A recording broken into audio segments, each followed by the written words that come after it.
Welcome to the Own Your Day AI podcast, powered by RescueTime.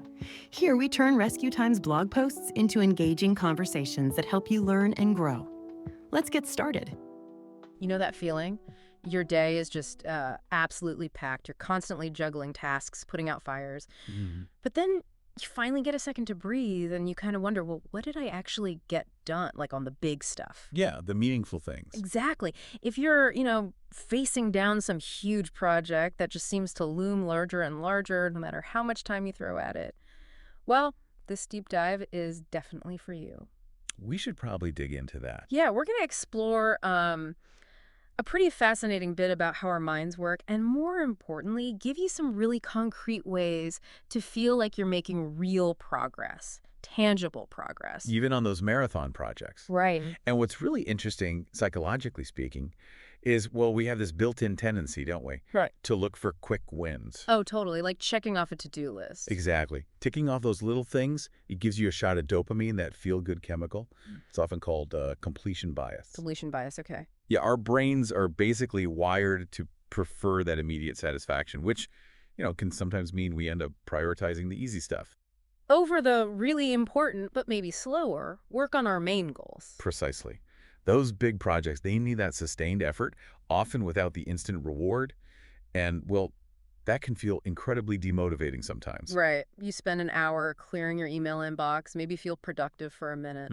That momentary hit. But that huge presentation or that long-term research thing still feels miles away. It's like we get hooked on the low-hanging fruit. Even if it's not the fruit that really matters in the long run. Yeah. And this isn't just, a feeling. There's some solid research here.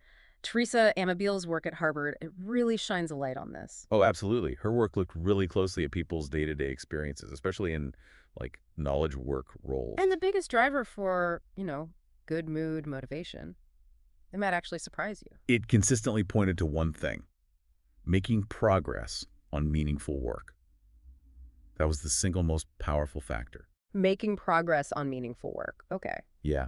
It's that feeling of moving forward, even just a little bit, on something you genuinely care about. That has a huge impact on your well-being, your drive to keep pushing. It's like that satisfaction from the small tasks, but amplified maybe, because it's tied to something bigger. Exactly. The sense of fulfillment is just, well, significantly greater when you see movement on something important.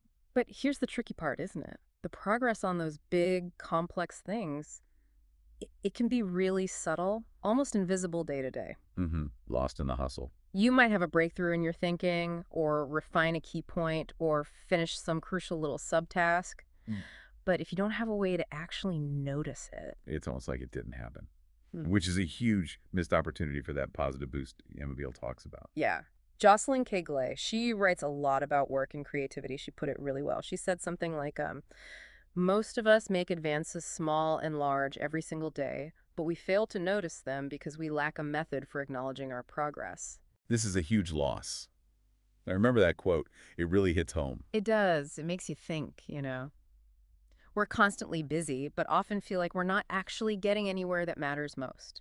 And this feeling, this sort of stagnation, it can be really intense with modern work, can it?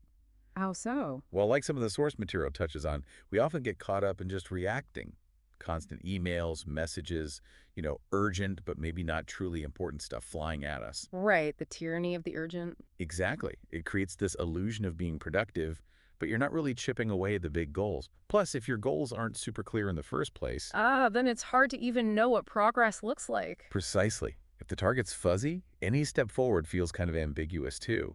And without a system, a deliberate way to track things, that final goal just feels perpetually out of reach. Okay, so let's really get practical then. We get it. Seeing progress is crucial, not just for output, but for motivation, for meaning, especially on those long-haul things. The positive feedback loop. Right, so the big question is, how do we actually see these small wins? How do we create that feeling of momentum when we're deep in the middle of something huge? Well, luckily, there are some really simple but quite effective methods we came across, 5 of them actually, that you could pretty much start using right away. Okay, let's hear them. Method 1. So the first one really leans into the power of just visualizing things. Yeah. Taking that massive, overwhelming project Yeah.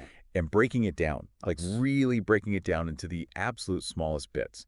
Jocelyn Glay, again, when she was watching her podcast, which sounds to have a huge undertaking. Recording, editing, sponsors, Yeah. website, all that. Exactly. Tons of stuff. So to get a handle on it, she apparently took a big roll of craft paper, like butcher paper, Okay. and physically mapped out every single tiny step, every task, Wow. Visually. visually. And then, crucially, every time she finished something, even something small, she'd cross it off on the paper. It gave her this tangible sense of moving forward.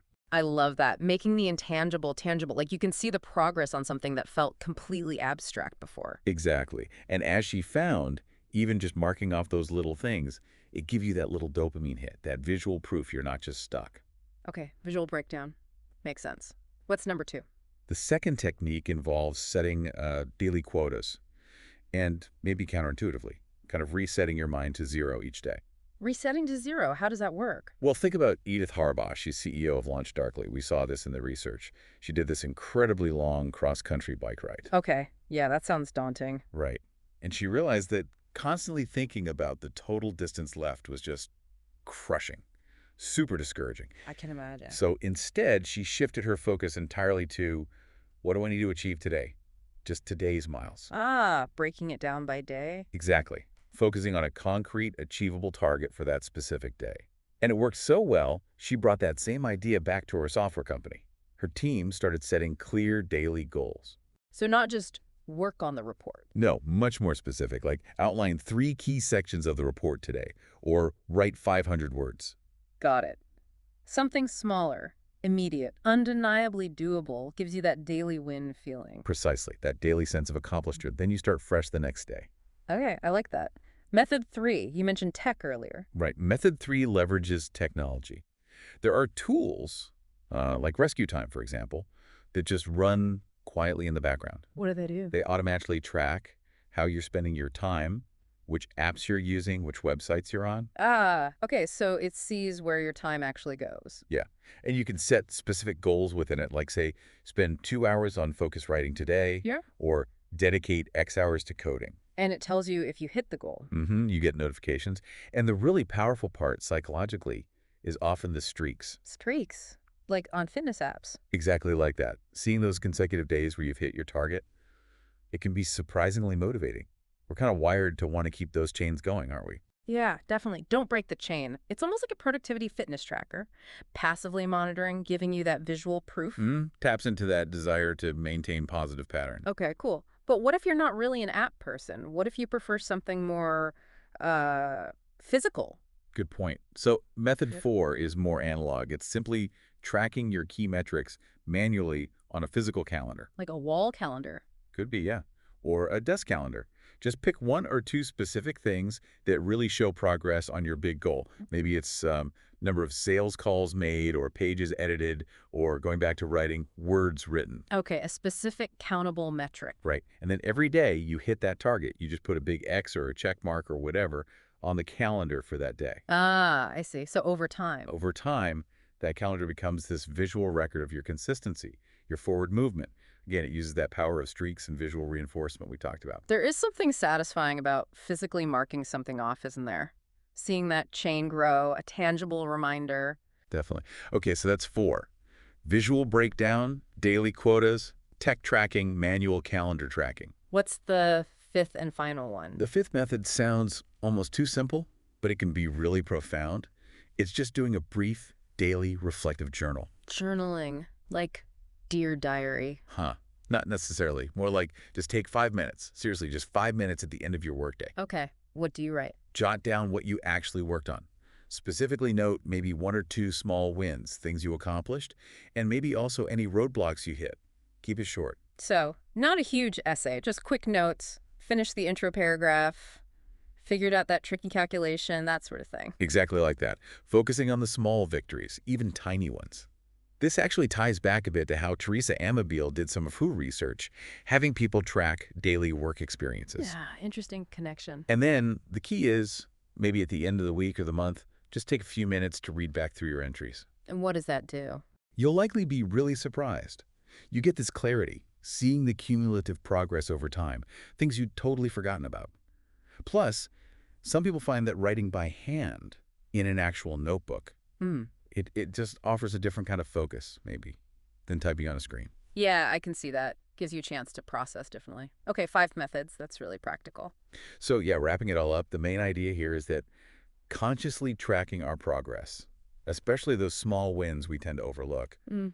it's just essential. It's not just about getting more done. It's about feeling like you're getting somewhere and fighting that overwhelm. Absolutely. It fuels motivation, dismantles that feeling of being stuck under a massive project, and ultimately, it's what actually propels you forward to achieve the bigger goal. And like you said with Amabel's research, it creates that positive feedback loop, Exactly. Progress, even tiny progress, boosts motivation and productivity. which leads to more progress. A self-sustaining cycle. So just a quick recap of those 5 ways again. First, visually breaking down big tasks, like Jocelyn Glay did with her craft paper. Second, setting those daily quotas, resetting each day, like Edith Harbaugh learned from her bike trip. Third, using tech tools like RescueTime for automatic tracking and harnessing the power of streaks. Fourth, the simple manual tracking on a physical calendar for that visual reinforcement. And fifth, that quick 5-minute daily reflective journal to capture those small wins and see progress over time. And it's worth remembering that quote from James Clear too, isn't it? Successful people start before they feel ready. Ah, yeah, that's a good one. How does that connect? Well, by focusing on just making those small, consistent steps forward and tracking them, rather than waiting until you feel perfectly ready or the whole path is clear. You overcome that inertia, that procrastination. You build momentum. Exactly. You build momentum on the things that actually matter to you. So maybe the final thought for everyone listening is this.